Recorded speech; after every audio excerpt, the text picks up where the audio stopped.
Amici di Verde Nord-Est, ci siamo spostati dalla montagna alla pianura, ci troviamo a Monastier in provincia di Treviso, nelle sale del Parco Hotel Villa Fiorita con i miei ospiti che saluto, sono il presidente del GAL Terre di Marca Fulvio Brunetta e il direttore Stefano Guerini. Allora, direttore, si parla di GAL, si parla di PSR, ma che cosa sono i GAL e soprattutto che cosa hanno fatto?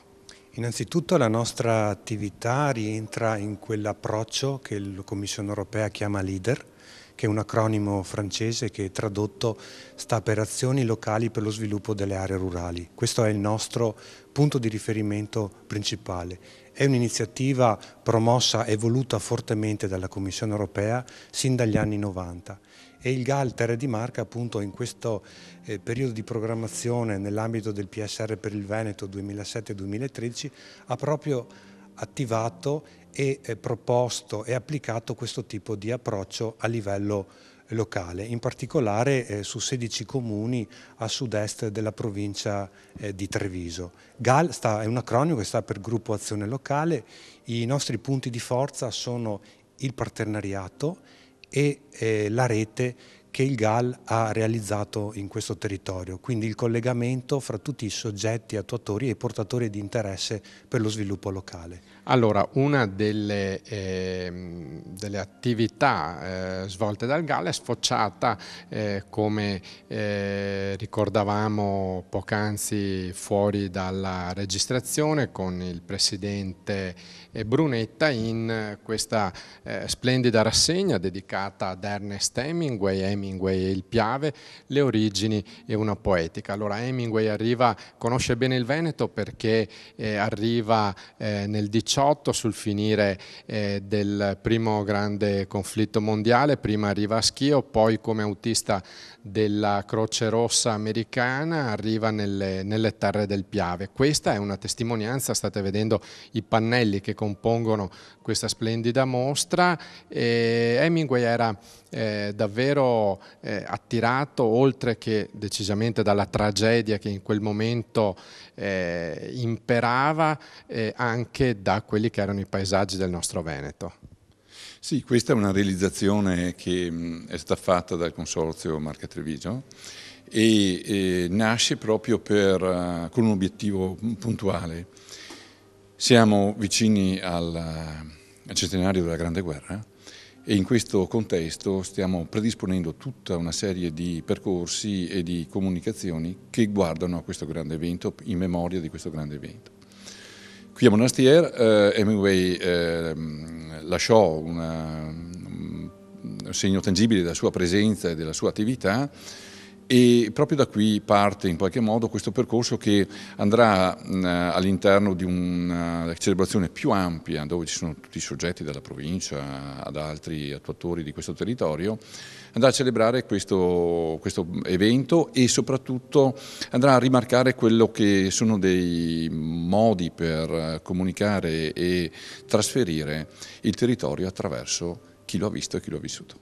Allora, sono tante le opere e ci chiedevamo proprio con il Presidente quale romanzo dobbiamo citare. Di là dal fiume tra gli alberi è quella forse che ricorda più da vicino l'esperienza in Veneto, perché racconta del ferimento dello scrittore, di una storia d'amore. Allora Hemingway forse è stato un ottimo, anche se vogliamo nel tempo, veicolo, perché Venezia, Cortina ha sempre avuto il Veneto nel cuore e penso che oggi un evento come questo possa davvero attirare, oltre che i turisti italiani, perché il ricordo, la tradizione e la memoria sono importanti, ma anche i turisti dall'estero. Sì, questo sta proprio in quelli che sono gli obiettivi da questo punto di vista, nel dare valore e forza a quelli che sono stati grandi eventi, ma soprattutto usare degli strumenti che lo ricordano, lo riproducano nella comunicazione. Abbiamo visto che i grandi film, le grandi opere anche che sono state in questo paese celebrate attraverso le immagini dei territori, le abitudini, i costumi, belli o brutti, ma comunque che rappresentano il nostro paese, sono stati di grande successo e l'idea è proprio quella di ripercorrere questo percorso usando le testimonianze che a quel tempo nell'immaginario hanno dato una forte attenzione e dall'altra parte ovviamente attirarli verso il nostro territorio. Allora è stato pubblicato anche un bellissimo catalogo della mostra che qui vediamo, Presidente Brunetta, e a lei chiedo di fare anche un bilancio di quello che è stata l'attività del GAL e del ritorno che vi aspettate, degli auspici e delle speranze. Il bilancio è un bilancio positivo. Che guarda sostanzialmente all'uso di tutte le risorse che l'Unione Europea ci ha posto a dimora, moltiplicate per gli interventi dei vari soggetti del territorio, hanno dato esempio di diverse attività in tutti i settori, dalla produzione alla vita sociale, dalla qualità della vita al turismo.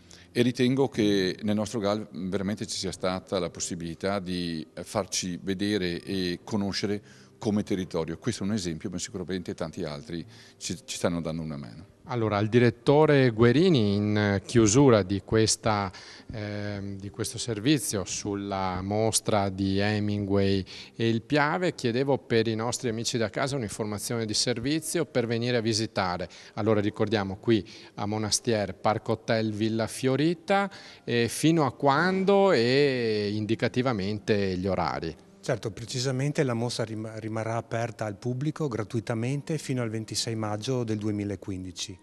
Gli orari sono quelli più indicati appunto di apertura legati all'apertura dell'hotel, quindi o si può venire direttamente oppure anche con una semplice telefonata è possibile anche prenotare delle visite guidate. Bene, grazie allora di essere stato ai nostri microfoni, al direttore del GAL Terre di Marca Stefano Guerini, a cui auguriamo buon lavoro.